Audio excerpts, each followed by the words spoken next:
Few branches of science divide opinion as sharply as that championed by Professor David Keith.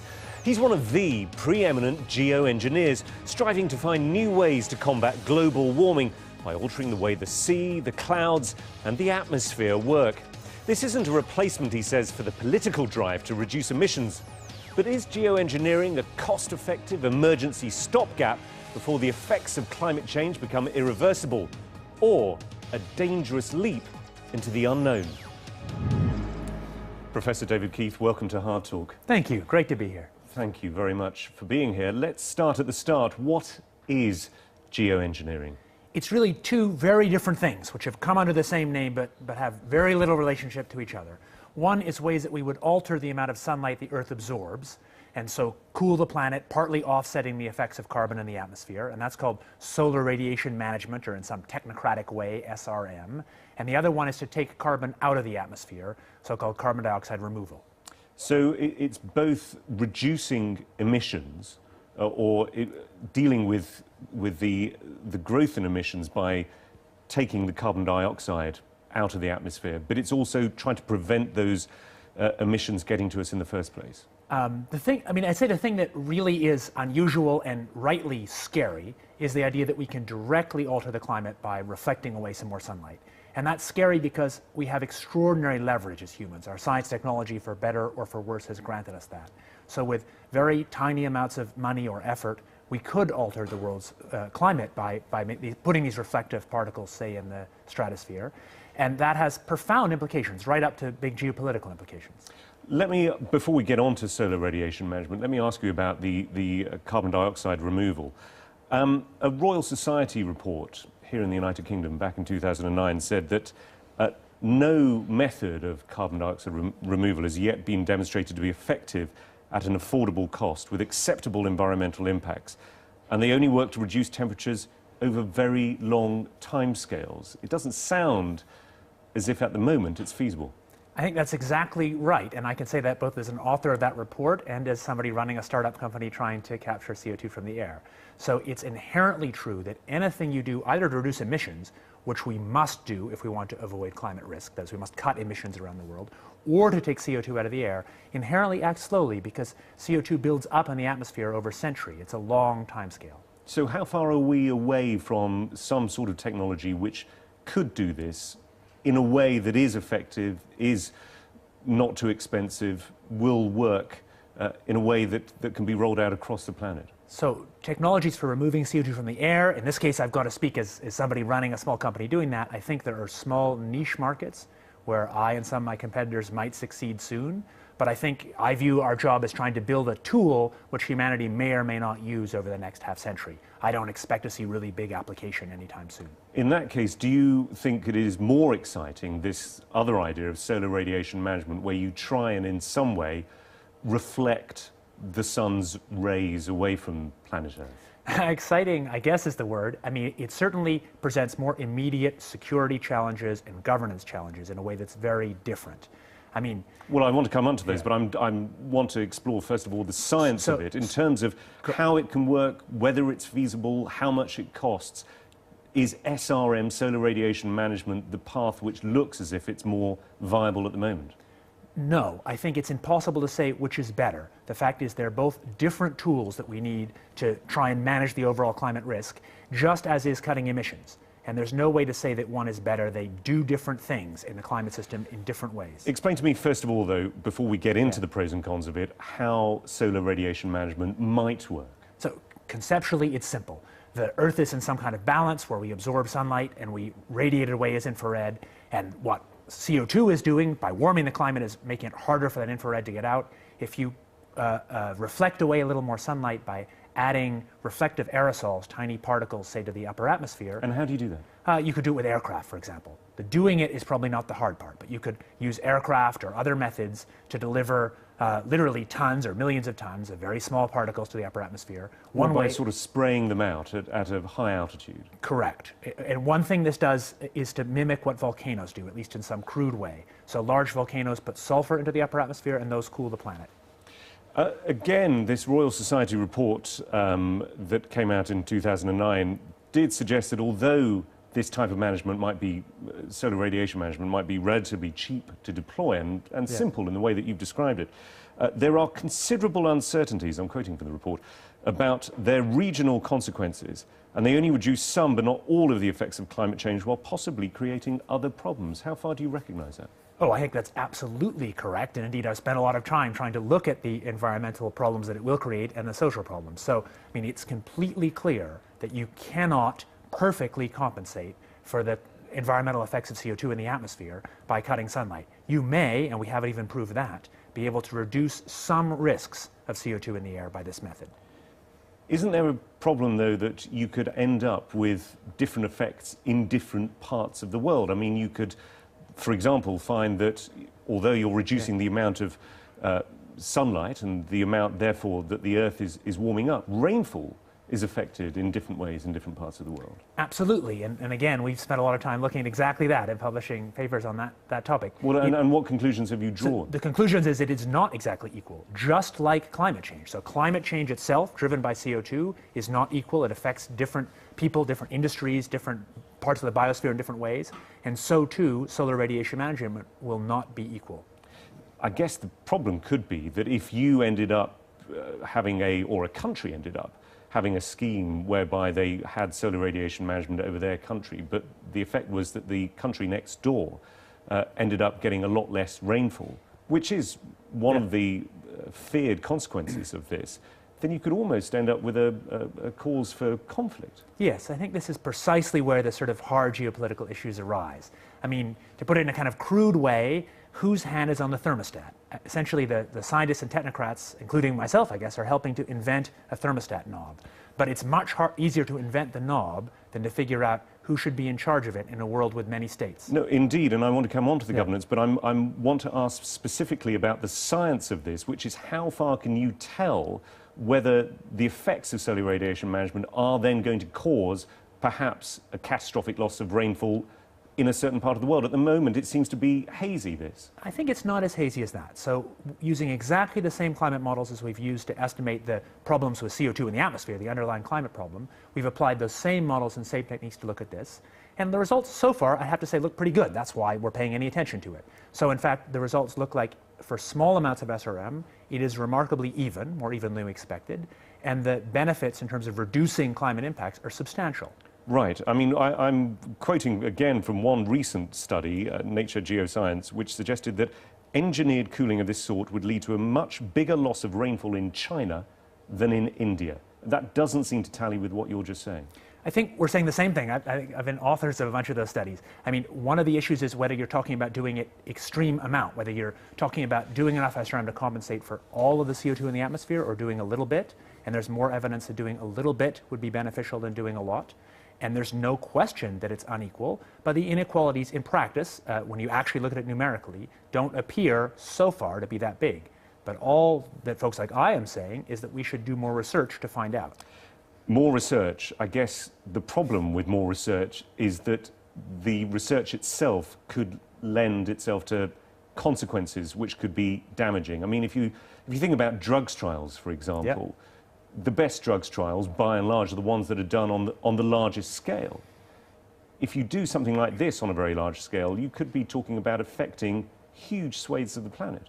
Yes, but at least at present, nobody's talking about that. So to me, in the near term, research means research with computer models and research where we test the effects, say, on the ozone layer of very small quantities of these particles, much too small to change the whole climate.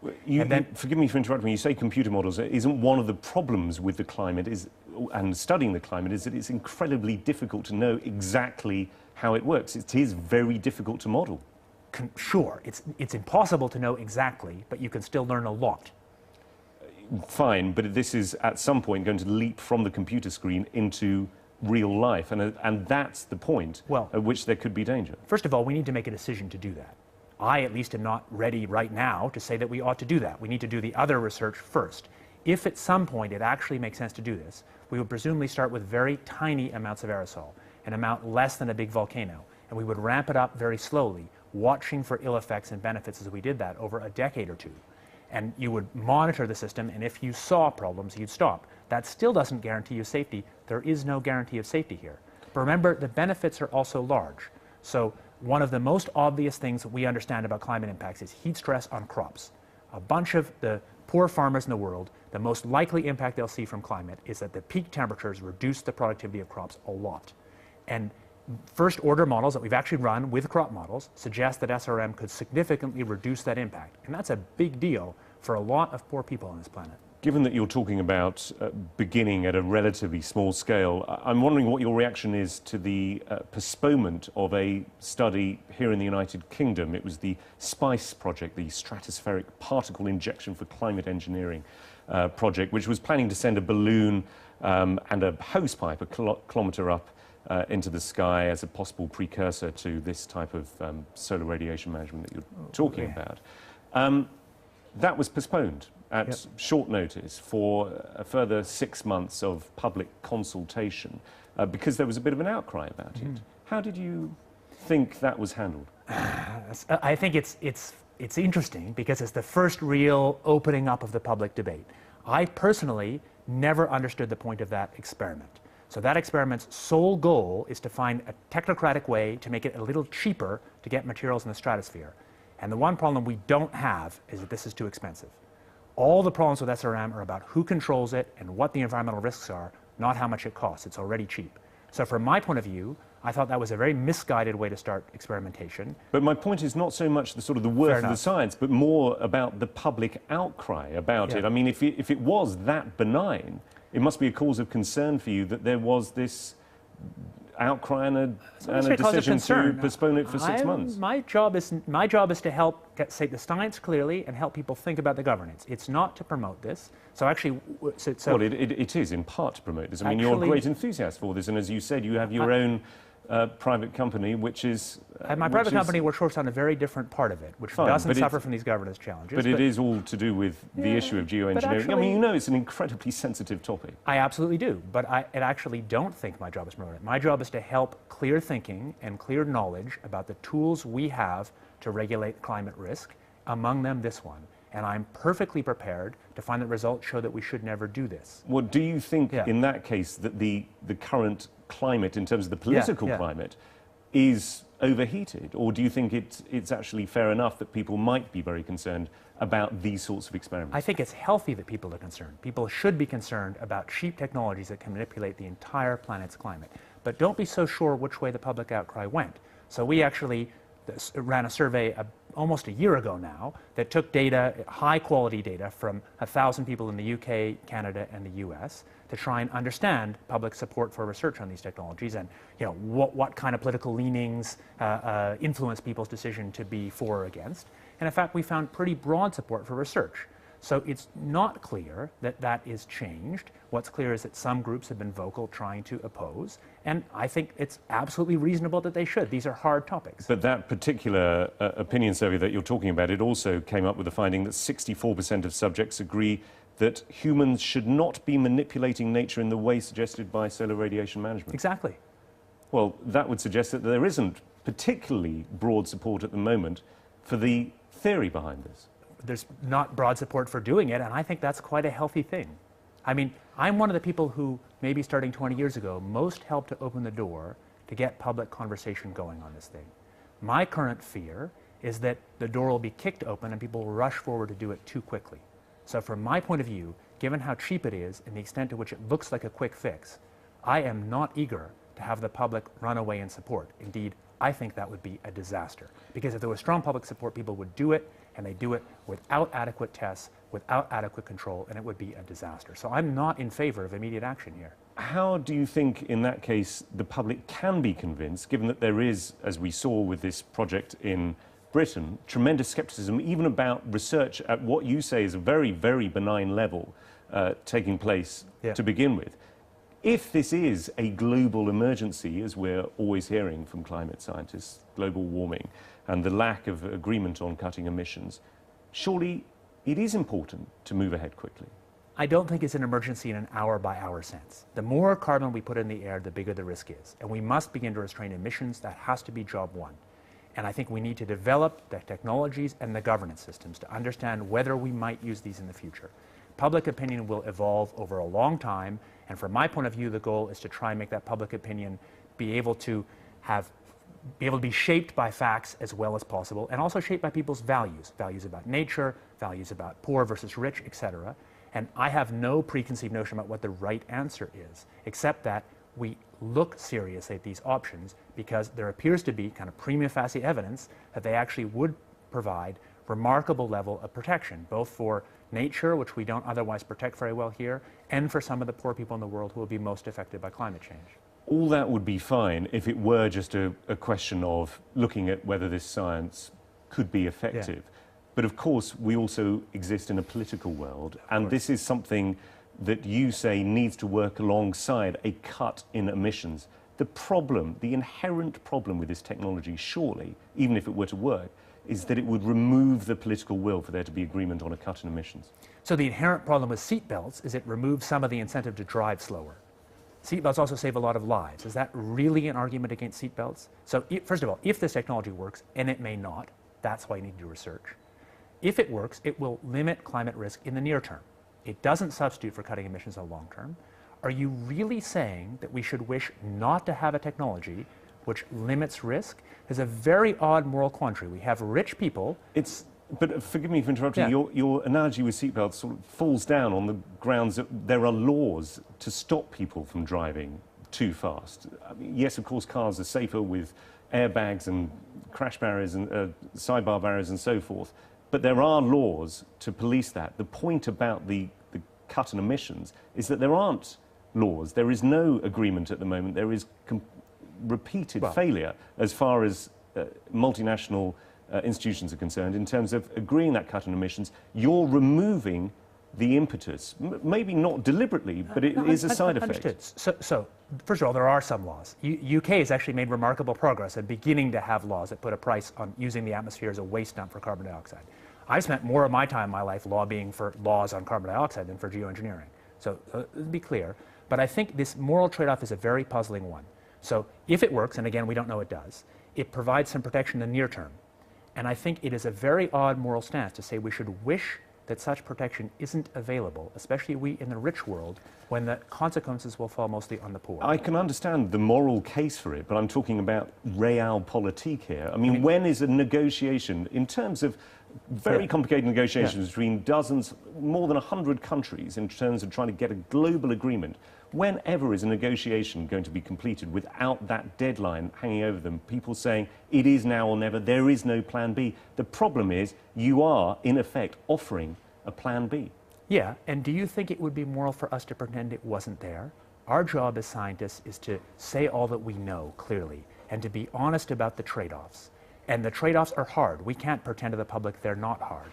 But pretending away that we don't have those trade-offs is worse than not. But you must, in that case, shudder slightly when you hear somebody like Newt Gingrich, a former Speaker for the House of Representatives, saying we would have an option to address global warming by rewarding scientific innovation, bring on American ingenuity, talking about geoengineering, stop the green pig. Of course I shudder. I believe I'm the one who introduced the term moral hazard into this debate. I'm terrified about this outcome. But that is not, in my view, a reason to be silent about the fact that there are methods that might actually reduce risk on a reasonable timescale. And the fact is, the reasons why people ultimately do or do not commit to serious action on cutting emissions are not simple. And there is no simple rule that says that just because this is true, people won't cut emissions. The opposite is also possible. People's reaction may be, if the scientific techno-weenies are so concerned about climate change they're considering messing with the whole planet, then we should take it seriously and actually cut emissions. You're chasing money, funding in part from Richard Branson, a $25 million pot of money that he's come up with. Are you slightly unnerved by the fact that Richard Branson himself, who owns the Virgin Airline Group, was quoted back in 2009 in the New York Times saying, if we could come up with a geoengineering answer to this problem, then Copenhagen, which was the UN conference at the time that was trying to agree limits on carbon emissions, wouldn't be necessary. We could carry on flying our planes and driving our cars. Of course. I think it's a completely naive statement. It obviously isn't real because anything we do to pull CO2 out of the air is going to cost a lot of money. And yet I mean, let's be clear here, you and your company are after Branson's money. The cheapest thing to do is to use the atmosphere as a waste dump. And if we want to stop doing that, we must have laws that restrict the ability to use the atmosphere as a waste dump. my question is, are you not concerned that you and your company, Carbon Engineering, is looking for money from people like Richard Branson? It's funded, I think, in part by Murray Edwards, who is a key figure in tar sands, which is seen as one of the dirtiest fuels on the planet. It is. Are you not slightly concerned about the people who you're getting into bed with? Yes and no. I mean, I don't share, Richard Branson I don't know. Murray I know reasonably well, and I don't share his view about what should be done about the oil sands. I think the oil sands should be regulated and eventually killed. So, but do you not see, though, that these are people who see, perhaps, geoengineering as a quick fix? Of course, but I also work with lots of environmental groups. My job is to work with lots of people and try and be clear about what, I'm very proud of attempting to bring what may be a useful tool, only one tool in many, to manage the global CO2 burden, to bring that tool into reality. I'm completely proud about that. And I wouldn't take money from cheats and liars, but I'm happy to take money from serious folks who have a broad set of interests. No problem. Given the difficulty that there has been in terms of agreeing cuts in global emissions, isn't it also going to be phenomenally difficult, as you said earlier on, whose hand is on the thermostat, for there to be agreement as to what temperature is the right temperature for the planet? Russia and Canada, for example, might well want a slightly warmer environment, but islands in the Indian and Pacific Ocean presumably want a much colder environment so that they're not subsumed by water. Let me tell you a real horror story. Let's say it warms up for a while, and people begin to explore for oil in the Arctic, which I personally loathe that idea because I love the high Arctic. Then those people who have, at that point, amount of capital at risk in the Arctic will not want the warming to stop, because they'll want the warmer Arctic for that economic access. That's one of the lock-ins that really horrifies me. That's one of the reasons I think we need to begin to discuss these questions now. The world needs, sooner rather than later, to begin to think about the way these technologies would work. Remember, technologies evolve much faster than our ability to govern them. But it could be extremely difficult for you, to control this if you come up with the technologies and countries start using them by themselves in a way that isn't subject to global governance. Absolutely. So first of all, I should say, for work on SRM, on these very high leverage technologies that have security concerns, I believe there should be no private action, there should be no for-profit action. I believe it would make sense for SRM to actually restrict or eliminate the possibility of patenting. I think this has to be publicly controlled and publicly owned. Isn't your company involved in several patents at the moment? This is the difference. So for capturing CO2 from the air, that's an encapsulated small technology, which can be regulated by the normal laws. It's inherently expensive, so there's no risk of sucking all the CO2 out of the air because it costs so much. There's a public good, a global public good when you remove CO2 from the air.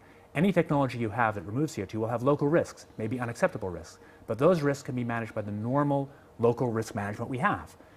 This is very different from the technology of putting particles in the stratosphere. So I think that I'm happy to see private action on cutting emissions by making solar power or electric vehicles or capture from air. I'm not happy to see public action on technologies with this huge leverage, like putting particles in the stratosphere. Let me throw one very last brief quote at you, if I may. It's from a man who's written a book, Ellie Kintish, about geoengineering. Geoengineering is a bad idea whose time has come. Do you share that emotion? I think in many ways, yes. So there's no question we must cut emissions. And there's no question that some people, as you had the Richard Branson quote, imagine that we can just make all the technological fixes happen so it's free and we don't have to do anything. I think that's naive. We must cut emissions, but we still might want technologies to manage the risk separately from cutting emissions. Professor David Keith, thanks very much for coming on Hard Talk. Thanks a lot.